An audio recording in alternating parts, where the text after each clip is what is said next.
Romeo Lavia to Chelsea is confirmed, and Eden Hazard was key to announcing the move. But Romeo gives us the 3 reasons why he selected Chelsea. And you know what? I told you so. Lewis Hall to Newcastle is all but complete. We got a here we go. We got Eddie Howe speaking publicly. I'm going to explain to you the terms and conditions of this move. It's very interesting. Mauricio Pochettino comes out in his press conference against West Ham versus Chelsea with full of smoke. He talks about Armando Broja being the right option, Reece James's injury not being as bad as expected, and Nkunku being injured impacts Jackson. Players need to get on with the game basically, and they will be complaining if the games get cut. And finally, he gives his input on West Ham versus Chelsea. So this is essentially a preview and a breakdown of the key highlights from the press conference. Let's get into it. Let's talk about it. I know you're ready, because I am. Welcome to the Kavkas View, guys. And today, Gratuchi, you know the running order. That's why you stayed here for your latest Chelsea news and Chelsea transfer news. It's not very difficult to understand, but I need you guys to do me a massive favor.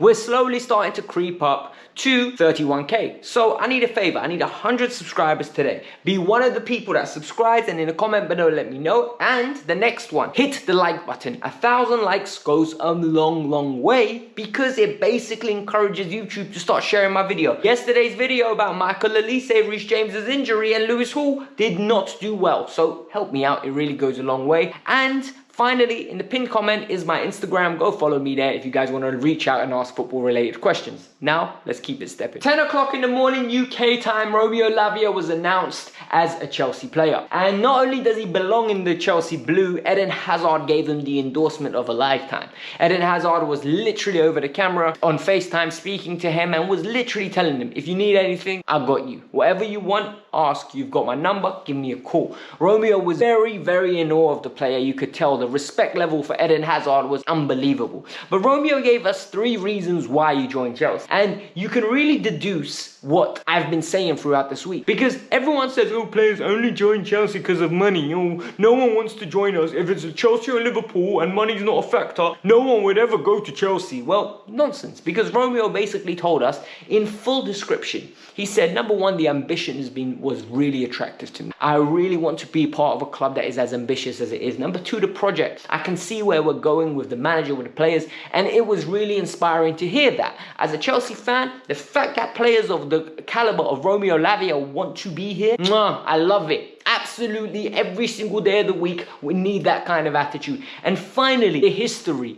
Guys, you need to remember something. Romeo Lavia is 19 years old. Chelsea, in my lifetime, I'm 27, have been winning on a regular basis, basically. For 25 years, we have been an uber successful club. Whether it's cups, whether it's leagues, whether it's Champions League, Europa Leagues, whatever you want, Chelsea have been winning it. And they've been consistently picking up trophies. So can you imagine what a 19-year-old's lifetime is like? Where it's literally the Roman era, where Roman Abramovich comes in and Chelsea are just populated with trophy after trophy after trophy. He knows Chelsea for one reason and one reason only: trophies and success. And that is history. Don't let anyone fool you when they say, oh, 100 years ago. Listen, no one cares about what your great-granddad saw, okay? Because the reality is, by that logic, Nottingham Forest is a massive club, and so is Aston Villa. But none of us take them seriously whenever Joao Felix or Neymar or Ronaldinho wanted to make a transfer move, did we? No, none of us did. Sorry, that's the reality. But welcome to the club, Romeo Lavia. I love it. David Ornstein has come out and given us an indication of why Lewis Hall has left.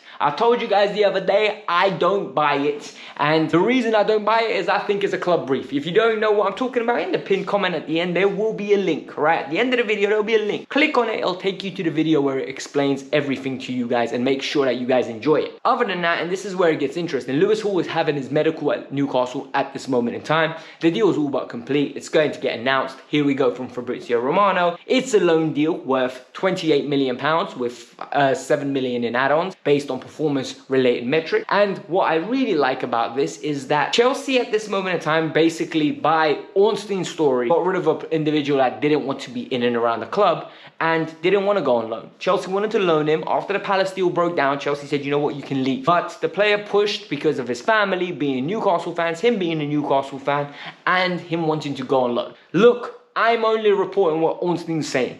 I can't sit here and say Ornstein's reputable one day and then tell you guys it's full of crap the next day. Because it's not fair, it's not right. I think it's going me being emotional and unbiased. So I'm trying to be as measured as possible. You know, I wouldn't have sold him. I would have literally, we got him on 7-year contract. Big man, you're going on loan. We're not selling. You want to stay around? You want to fight for your position? You're not going to play much. But go on loan, develop, come back next year, we can reassess then. But Chelsea, they took the 28 million plus 7 million in add-ons. If it's achieved, it will be achieved. This is a top caliber player.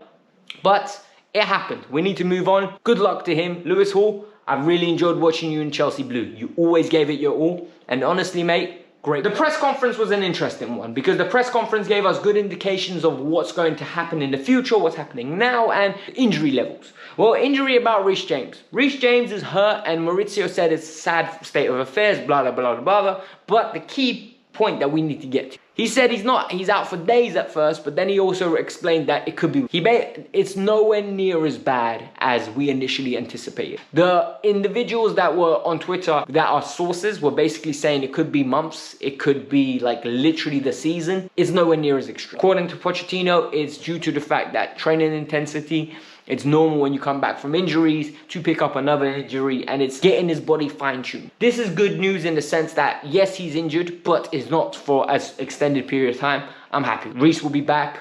We're going to have our boy back. We've got Malo Gusto, everything. Maurizio Pochettino basically should have sat there with a nice cowboy hat on, a nice cigar in his hand, and saying, what did I tell you guys? Never you should judge our directors, because this is a new experience for him. He's come from the school of Levy, right? The school of Levy where they're penny pinching, where they're not giving him signing certain years, where they're literally everyone's 5th choice players getting signed, and now all of a sudden he gets Romeo Lavia and Caicedo in one position.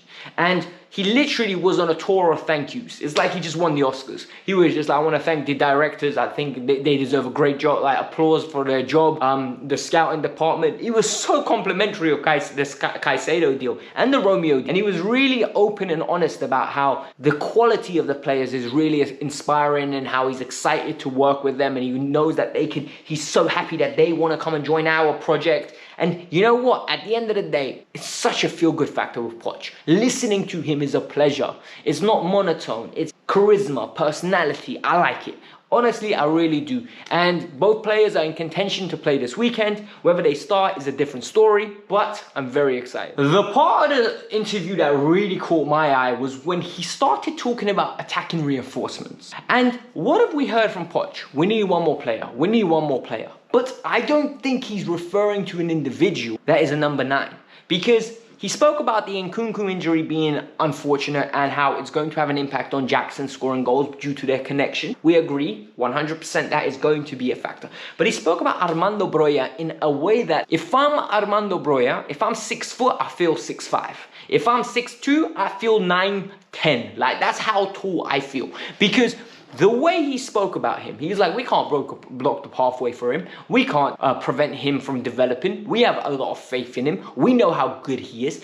He went into that press conference with an aim and an objective to ensure that Armando Broja believed that there's a pathway and he is part of the future of this club. He backed Jackson in a way of insinuating he's the number 1, but at the same time, he gave Broja every little bit of hope to understand that he has all the potential to become the number 1 striker. And I love that. I don't want us to sign a number 9. I believe in Broja. I believe in Jackson. I think we need to go with what we have. I really do. I think once he breaks through, he is going to be an absolute monster with his explosiveness. We're going to have 2 strikers that are going to cause defense so much problem just by sheer pace and their ability to get around and their ability to take a pot shot from far and their ability to finish. I'm excited to see both of them develop. It's exciting times at Chelsea. Maurizio also spoke about a goalkeeper. He said that we are looking for an alternative goalkeeper to provide competition to Mr. Sanchez. Sanchez has taken the number 1 jersey, and at this moment in time, we're going to need someone else to come in to give competition. This is something that we expected. And I think this is something that we knew was going to happen, because the reality is Jaja Salina's gone out on loan. Kepa Balaga's basically left. They got him off the wage box ASAP. And I think we got Brogstrom. I've never seen him. I just know he's hella tall and he's just a decent keeper, but nowhere near ready to be the number 2 at Chelsea. So we're going to acquire another keeper. I don't think it's going to be anyone super like high profile. I think it'll be someone that we don't know, and we're going to have to trust our scouting team who did their job. And you know what? These days I trust them more than when we go after high profile players. What was very interesting to see is how he spoke about the fixture congestion and how he spoke about injuries. And he basically said players need to understand if they want to keep getting paid in a certain way, if managers want to get paid, club has to do what they did this year. They need to go to the Americas. They need to go to Asia. They need to go to Australia. They need to go to these places to generate revenue. They need to go and generate brand like notoriety and grow it, because essentially that's what drives the business, right? It's no longer the English fan that goes to the game on a weekly basis that is the heart and soul of the club. It's the online fan base that is just as important. Yes, the individuals in Stamford Bridge are super important, but it's the individual that wakes up 4 in the morning that puts on the TV and watches it, or the individual that wakes up 3 in the morning regardless that they have to go to work at 8 the next day and buys the kit and more importantly pays his subscription from online. They're the ones that are super important. It's the individuals that pay $200 to go and watch a friendly when Chelsea go to America. They're very important. And if players want to reduce workload, they're going to have to reduce the pay salary. And that's coming from me, not from Poch. Like, that's what's going to happen. And trust me, people don't want to take pay cuts, because once you get used to earning a certain amount, all of a sudden a little pay cut feels like you're not as appreciated. So it is annoying, but it is what it is. Finally, the last bit of news is he said Chelsea versus West Ham is going to be an intense game. It's going to be a game where they're most probably going to adjust the way they played in their first game to us, because it's different level of competition. But he said you could really tell the difference between the PL series and the Premier League, because of purely the intensity, and you could see how up for it both teams were. And I'm not gonna lie to you guys, right? I'm very excited for this game. I'm nervous purely based on the fact that West Ham are always annoying to play against. Like the way David Moyes sets them up, the way they are so powerful in the counter-attack. They're a very good team, and it's very exciting to see what they're like. However, I am very excited for this game. I want to see Caicedo, I want to see Lavia, I want to see Enzo Fernandez, Malo Gusto. I think it's gonna be a good team. In the comments below, let me know what you guys think is going to happen against West Ham. Give me a score prediction. I'm going to give you an early prediction. I think we're going to win. I think we're going to win 2-0. I think we'll keep a clean sheet. I think we're going to get 2 goals. And I think it's going to be a good all-round performance from the club. I really hope that my optimism isn't going to leave me with egg on my face. But hit the like button. Like I said, let's get up to 30.1k subscribers. I think it's important that we start with a bang. So start subscribing and start hitting the like button. Peace out. I'm out. Have a lovely day.